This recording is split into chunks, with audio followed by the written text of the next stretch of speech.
Thanks to the mass sharing allowed by social media sites, we're currently living in the golden era of conspiracy theory. The truth might be out there, but there are millions of lies out there too. We're sorry to burst your bubble, folks, but Michael Jackson, Elvis, and Tupac are all definitely dead. Wayfair Furniture is not involved in human trafficking, and we'd advise you to leave any lizard people theories at the door. But that doesn't mean every crazy conspiracy is false. In fact, some of the ones that turned out to be true are often the craziest of all. First, we'll open with a classic, MK-Ultra, the CIA's secret mind control plot. When LSD, a hallucinogenic chemical compound, became a popular drug in the mid-20th century, hippies were using it to touch the face of God at music festivals, and the CIA, who, well, spoilers will come up a lot in this video, were trying to weaponize it. The concept of the CIA developing a secret mind control program sounds like something you might hear being discussed extensively at your local psych ward. But believe it or not, this really did happen during the covert MK-Ultra project. They tricked heroin addicts into taking LSD doses and recruited unsuspecting men at fake brothels, followed by electroshock and hypnotism experiments. As far as we're aware, no useful results ever came out of the project, despite the experiments destroying the lives of many of their subjects. When a Freedom of Information Act request spilled the beans on this project in 1977, it gave the American public yet another reason in an already turbulent decade to distrust the government. But the US government isn't the only one who was up to some crazy conspiracy-inspiring science experiments. This might seem like a lowbrow joke, but in the 1960s, the Canadian government funded the creation of a real-life gaydar. Before y'all start snickering like high schoolers, you should know that despite seeming pretty silly on the surface, this had horrible consequences for the lives of around 400 people. Frank Robert Wake, a professor at Canada's Carleton University, designed the machine to measure pupil dilation in response to images of a homosexual nature. This incredibly unscientific device was then tested on a huge number of government employees, 400 of whom were fired after testing positive for gay. The cruelest insult on top of all this financial injury, the real-life gaydar was internally nicknamed the Fruit Machine, a nod toward a common homophobic phrase at the time. Stay classy, Canada. Let's hop away from North America and over to North Korea, one of the weirdest countries in the world. There are very few countries that are actively friendly with the DPRK, but one country that has a particularly strained relationship with them is Japan. So much so that there was a long-running conspiracy theory of the North Korean government disappearing Japanese citizens. And as you probably guessed from the title of this video, this conspiracy theory turned out to be completely true. In 2002, the now deceased former Supreme Leader Kim Jong-il straight up admitted that the country had kidnapped at least 13 Japanese citizens. To their credit, they did give 5 of them back after this. The location of the other 8 is still an open question. Okay, back to the United States now. Though this conspiracy theory was performed against the US government rather than by it. The assassination of President Abraham Lincoln by John Wilkes Booth. Even our framing there suggests that John Wilkes Booth was a lone wolf triggerman, a deranged racist out-of-work actor willing to bet his life to take down Honest Abe. Naturally, conspiracies popped up that Booth wasn't acting alone. And yep, the conspiracy turned out to be true.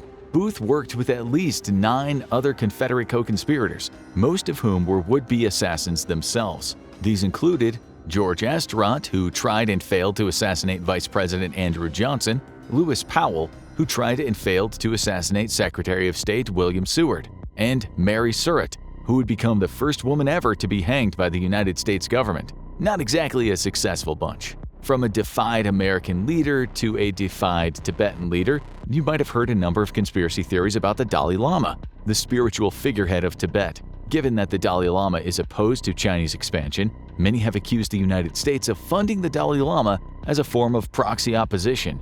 And they are right.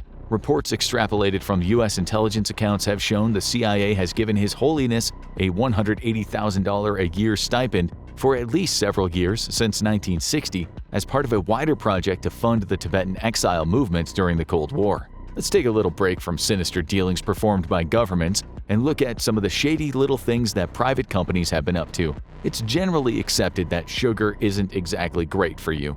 But if the sugar industry had their way, you wouldn't know that. In 1967, the Sugar Research Foundation, a lobbying organization funded by companies that deal heavily in sugar products, oversaw a study that downplayed the links between sugar consumption and cardiac diseases. But corporate sugar conspiracies like this aren't a thing of the distant past. The Coca-Cola Company paid millions to commission a study muddying the link between sugary sodas and obesity back in 2015.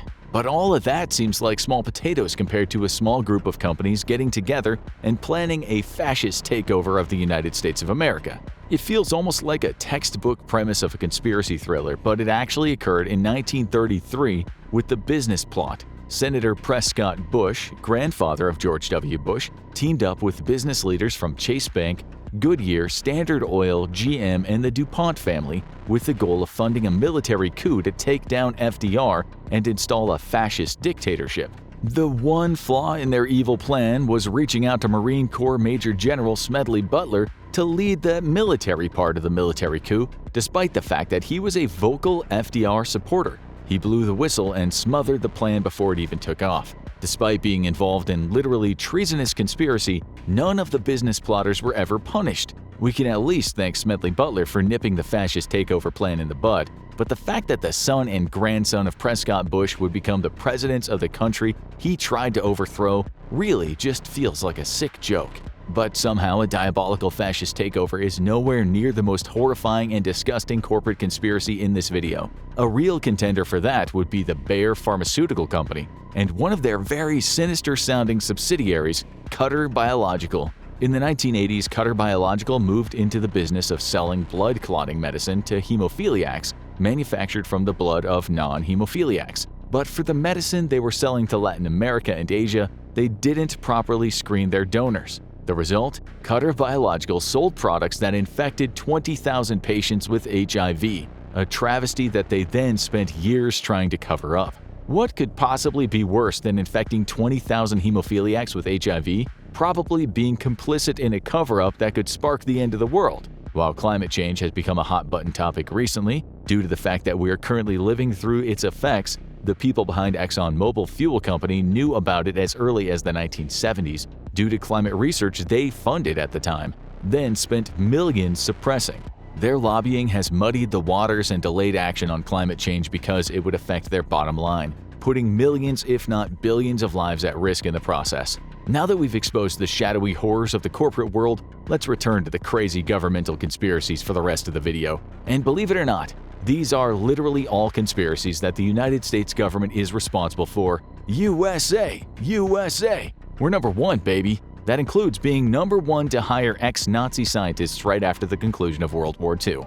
Operation Paperclip was created as an effort to give the US a technological and scientific edge during the Cold War, even if it meant making a deal with the devil. Though that's not entirely accurate, it was more like taking a deal with 1,500 devils, all of which were given full clemency, having their slates wiped clean, with new and Nazi-free backstories written for them by the Joint Intelligence Objectives Agency. These included the diabolical Nazi scientists Werner von Braun, Hubertus Struckhold, and Arthur Rudolph. Some truly monstrous people were able to get away with their crimes scot-free, but hey, at least we got the V-2 rocket and the moon landing out of it. Let's not move away from evil science just yet, either. One of the most infamous stories of unethical medical testing is the Tuskegee syphilis experiment. It was a conspiracy between the U.S. Public Health Service and the Tuskegee Institute to turn around 400 black men into unknowing guinea pigs for syphilis studies, all while lying to them that they were in fact being treated for their painful and debilitating conditions.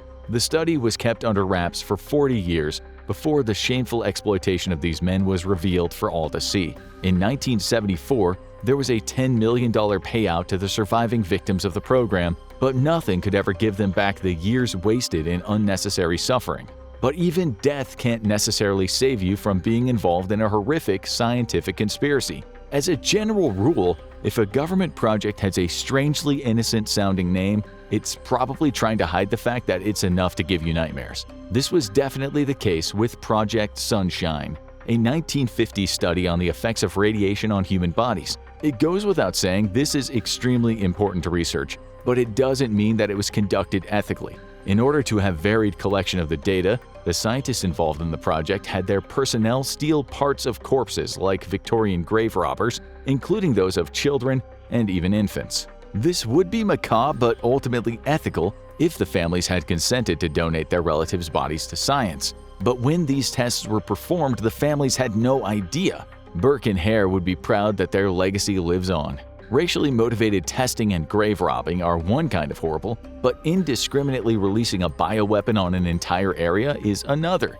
If you enjoy spending time near large bodies of water, the name Operation Sea Spray might evoke pleasant and relaxing vibes. Nothing at all like the US Navy releasing 2 different types of dangerous and infectious bacteria from a boat on the San Francisco Bay in 1950, infecting 11 different people with an aggressive urinary tract infection that killed one of them. Why? Because they wanted to know how the city's population would react to the release of that kind of pathogen. The details were all kept under wraps until being revealed to the world almost 3 decades later in 1977.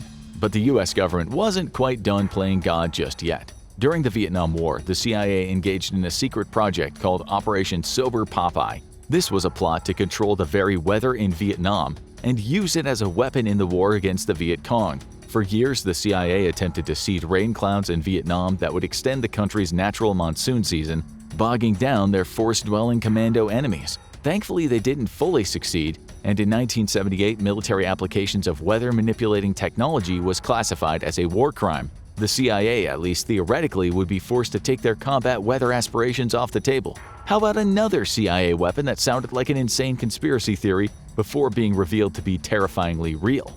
Every year, 805,000 Americans suffer from heart attacks, many of them fatal. It's a terrible consequence of the cardiac illness epidemic in the country.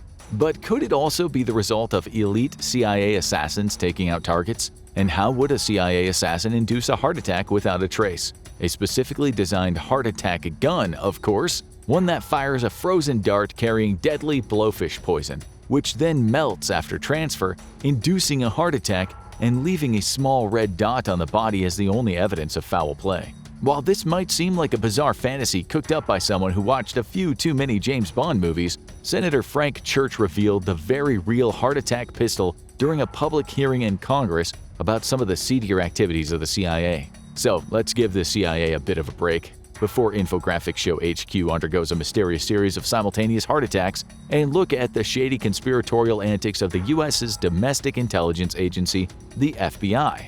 There are plenty of conspiracy theories about celebrities. Ironically, they normally consist of theories that a dead celebrity is actually alive, like Tupac, or that a living celebrity is actually dead, like Paul McCartney. But we're interested in a different Beatle today, the band's frontman John Lennon. It was theorized for years that the FBI had it in for Lennon, and those theories are actually completely correct. The FBI didn't take kindly to Lennon's anti-war songs, so rather than giving peace a chance, they decided to take a peek at Lennon's dirty laundry in the hopes of finding something juicy as a basis to blackmail or even deport him.